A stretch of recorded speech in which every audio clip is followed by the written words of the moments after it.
Belarus has been nicknamed Europe's last dictatorship because President Lukashenko has ruled the country with an iron grip for 26 years.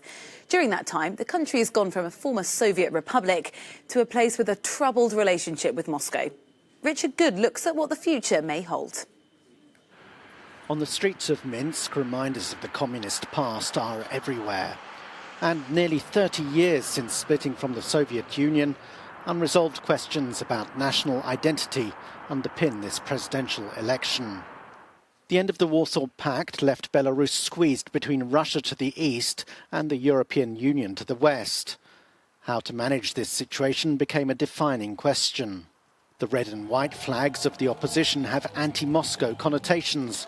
They refer to the pre-Soviet era, when Belarus was briefly independent.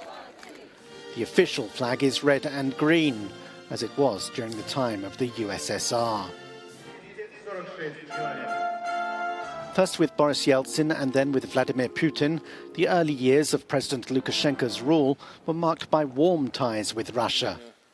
Certainly, it was an alliance of necessity. Belarus depends on Moscow for fuel and trade. But it went further, with talk of a union between the two states. But more recently, that relationship has cooled, possibly because Lukashenko was worried that the union plan was beginning to look like a takeover. And he has sought to spread his options by strengthening ties with China and the United States.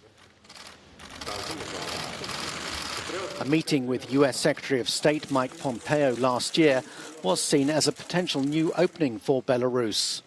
But Washington has since been highly critical of the arrest of political opponents during the current election campaign and the refusal of Minsk to allow international observers to monitor the poll. Lukashenko's support base is in rural Belarus, and his most recent speeches have sought to unite the country around an overtly nationalistic rhetoric. But it remains to be seen whether he's able to contain the tensions that his authoritarian style of government generates, particularly among urban populations more attracted to economic liberalism. Richard Good, Euronews.